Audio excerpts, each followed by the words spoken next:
Hey guys, welcome back to my channel. You're watching Kel-Sei's Way TV and I am Kel-Sei, aka 2 Video Shorty. If you already seen a video of me wearing this exact same thing and this exact same setup back in the K Studios or whatever, it's because it's the same day. It's literally seconds later and I'm filming another video, okay? Whoa. I'm too hyped and I'm excited about this topic because y'all know I love love. I'm just a helpless romantic. Is it helpless or hopeless? Google's it. Is it helpless or hopeless romantic? A hopeless romantic is an expression describing a person who has romantic notions about life. Life equals love. Life does equals love. Like, anyway, let's go ahead and fly right into this topic. If you watched the last video, then you know in the last video I said there's 3 things that I desire, crave, damn near demand the most in life. And that is to be understood, to be heard.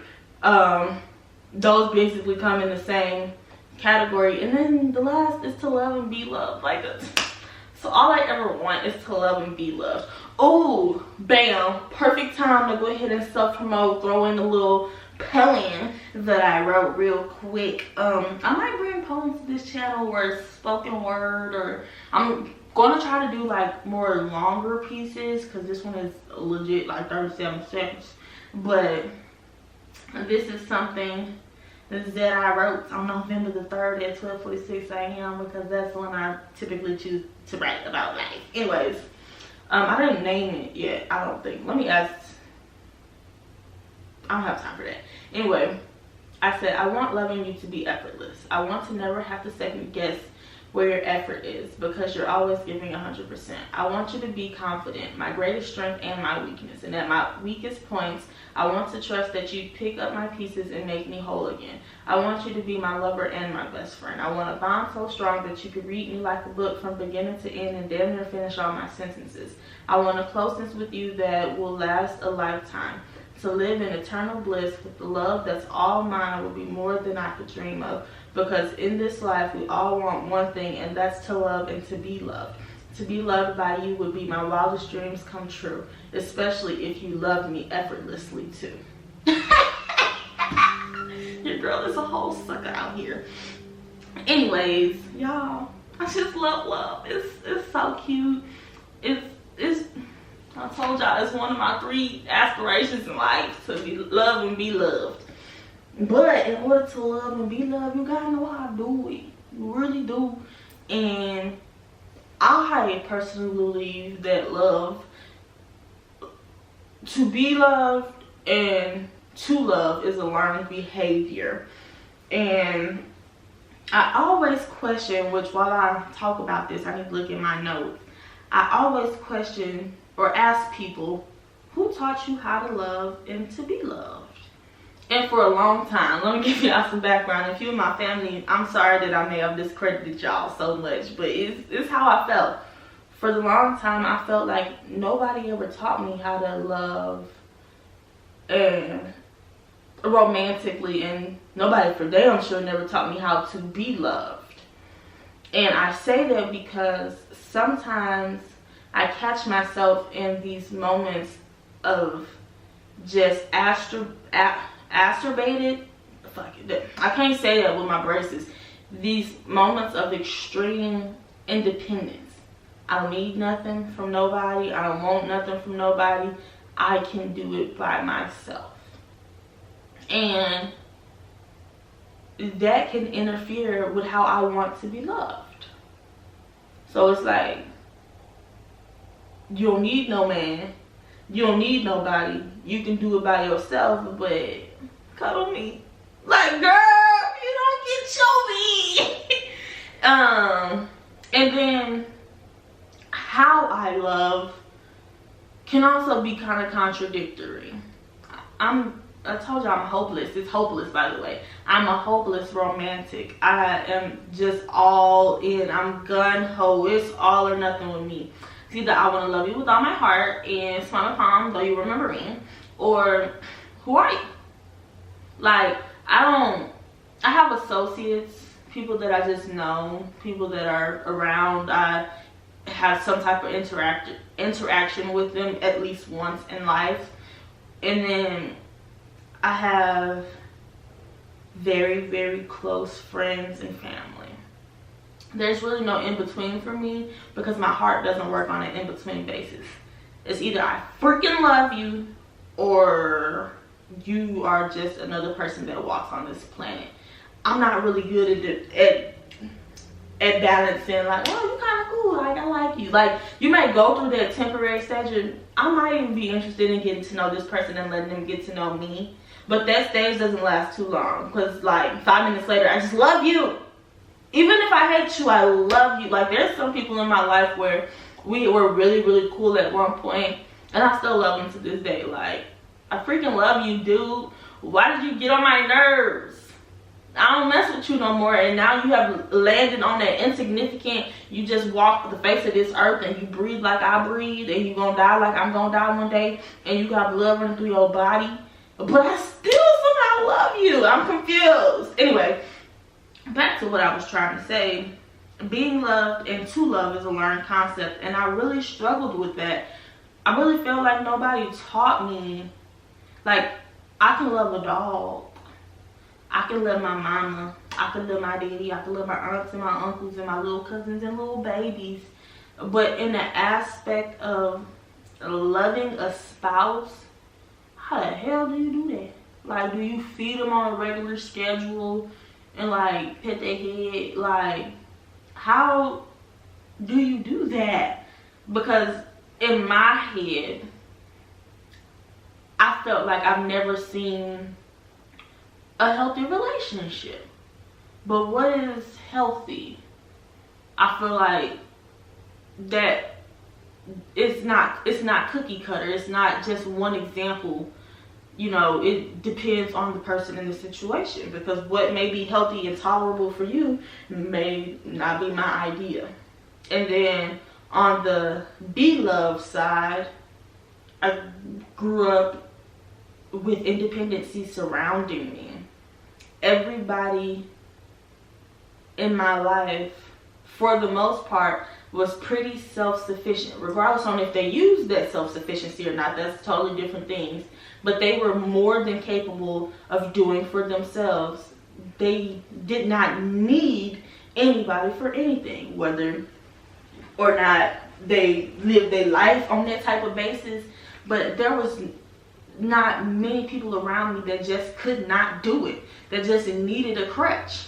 They might have used the crutch, but they did not need it. And so I just always had this idea that I can get it.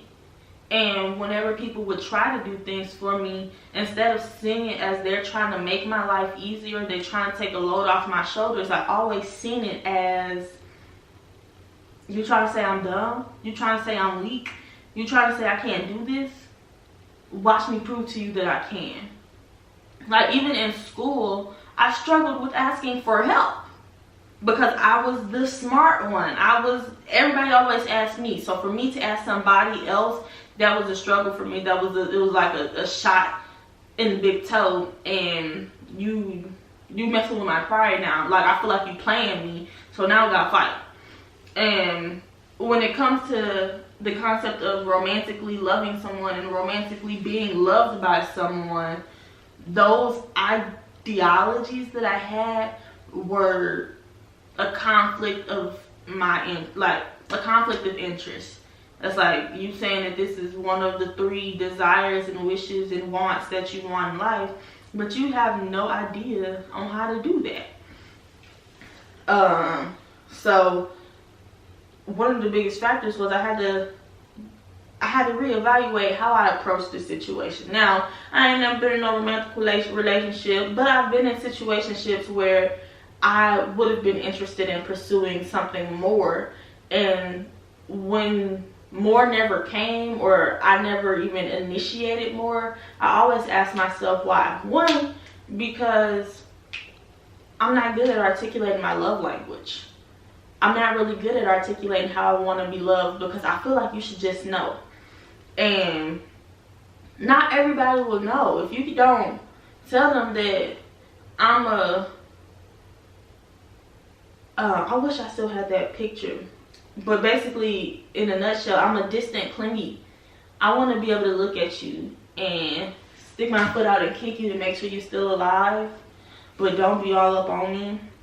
Or when I really need you to listen to me, I really want you to listen to me, and I really, really, really, really like to be heard and understood. So I need you to question me. I need you to challenge my thought process to make sure that we're on the same page. Like, don't yes ma'am me, don't yes sir me, or you got it, I know you smart, you can figure this out. Sometimes I want that push, I want that challenge. Sometimes, like, just explaining my love language is hard. I'm trying to do it right now and I can't.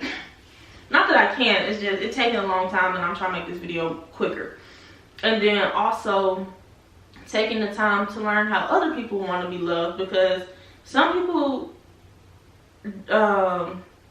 require constant attention. Some people want you to be all in their face. Some people want you to say, how was your day? Was it great? And I'm just like, ooh, yikes. But just one, even taking the time to understand that these are my issues with the concept. This is where I stand, and knowing in my heart of hearts that I want to be better at that. I feel like that's step one. And then also just addressing, like, what roles do I play in this? If this is what I desire, this is what I want, this is the outcome that I'd like to see happen, how can I make sure that I am playing my part in making this process easier so that it can indeed happen? Because if all I can say is I want to be understood, I want to be heard, and I want to love and be loved, but I can't put in my work to make sure those things happen, then all I'm doing is talking. Ain't no action potential about to occur, no initiation process, none of that, because all I'm doing is talking. You could talk a good game, but can you honestly look at yourself and say, you know what, if you want to be understood, you have to learn to articulate. If you want to be heard, you have to make sure that the perception and the intentions are lining up. If you want to be loved and to love, you have to, one, learn that person's love language, and in return articulate yours. If you can't address your role and your position in these situations, how are you ever going to expect the outcome that you desire? You can't, because you're not playing your part. Everybody gotta play their part, and your role is more significant than the other person on the other end, because it's what you want. And if you can't articulate what you want and how you want it, how's you gonna get it, sis or bro? Mostly sis, because we be struggling with that. He know I want him to rub my feet every Wednesday, but he don't, because you ain't saying nothing. He don't know that. Anyway, let me get off my soapbox real quick. Like, when I was talking about that in the last video, if you haven't seen the last video, go watch the last video, because while you ain't watching the last video, your post notifications ain't on, and while you still sitting here looking at me, like, pause this right quick, open another tab and watch that last video, so you can know what I'm talking about. It's working in succession, okay? Anyway, when I started talking about that at the end of that video, it really made me excited, because it's like, oh, it's another thing you can work on, it's another thing you can talk about, it's another learning process. I love to learn. I'm a nerd. I love learning about stuff I want to learn about. Let me be clear, because I don't care about history. Or, let me not say that, that's too I don't care about the things I don't care about, and I care about the things that I do. Okay. Anyways, and while we kind of on the topic of love, I was supposed to be looking up. Man, look, y'all know I'm a scatterbrain, bro. While we on the topic of love, do you think about the type of spouse you want to be, you desire to be, or do you only think about the type of spouse that you want to have? I was thinking about that today, and it made me really, it took me some time to really kind of break that down. And I know me, on a personal basis, I always think about what type of spouse I want to be.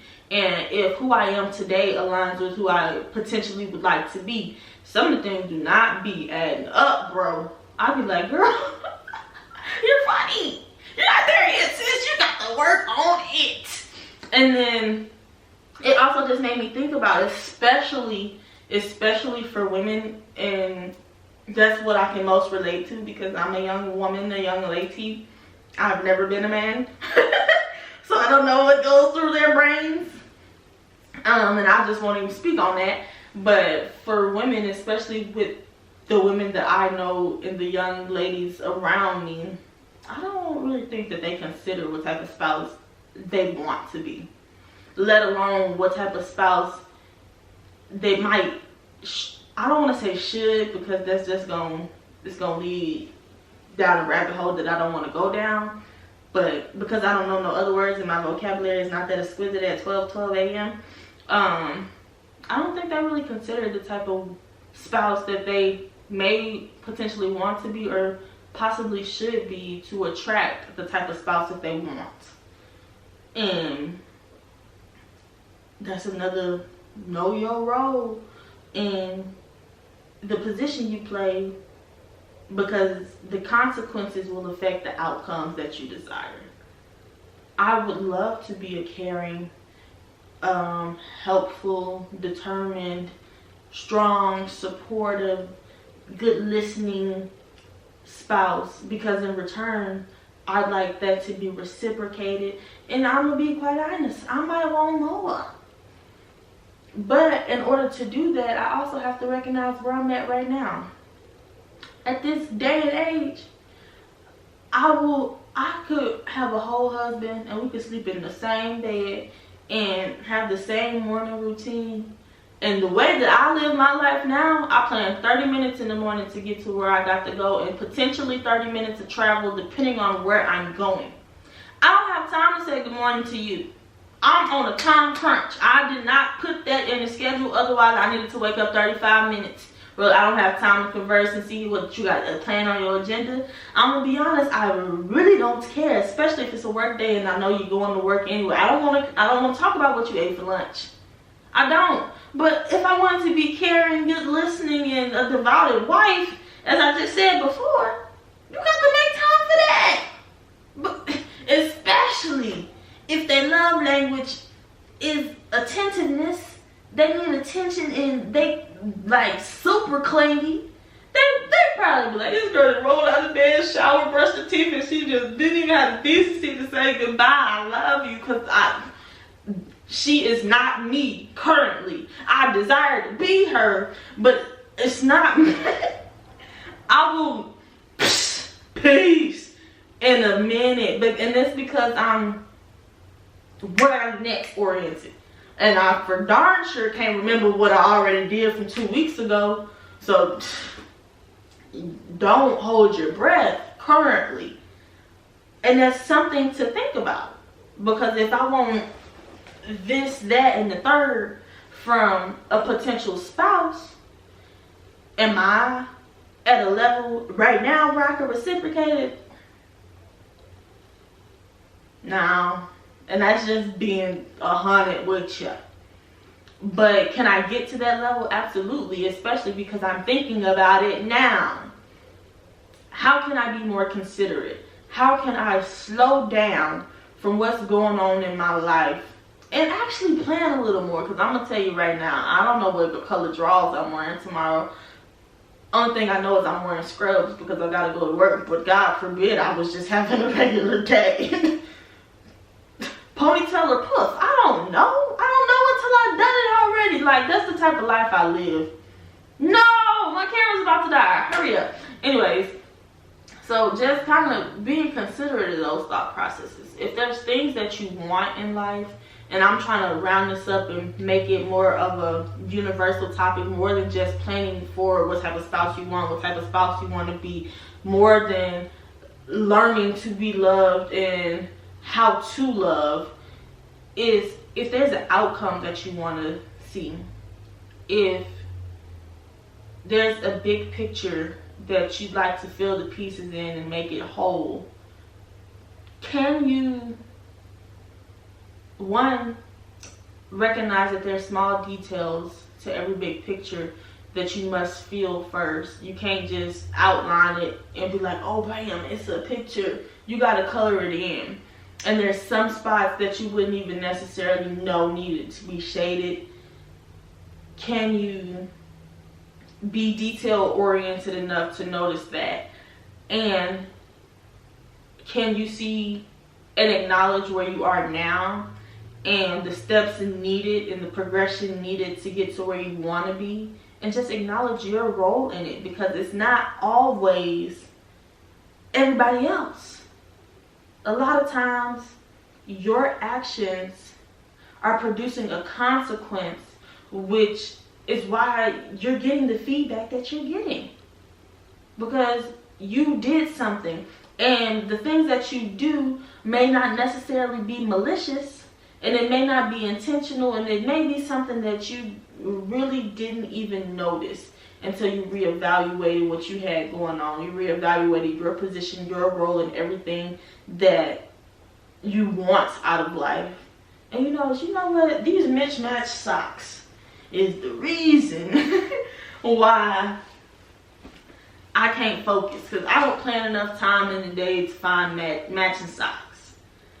That was the worstest possible example, but it was an example nonetheless, so I hope you can stay with me. But reevaluation and knowing your role, knowing the position that you play, and knowing that every action has a consequence, whether it's good or bad, and so it's always good to stay up on it to make sure that you're getting to where you want to be is very important. More than just in the aspect of a romantic relationship. It plays a role in everything that you do.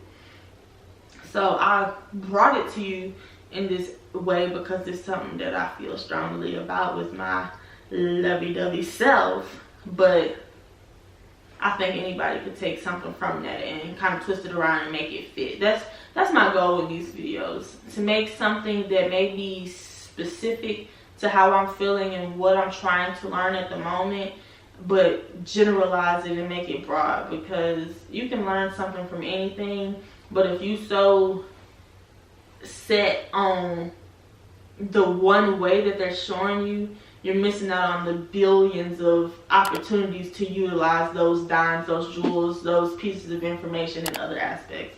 But around my camera is about to die and I'm sleepy, so we're gonna go ahead and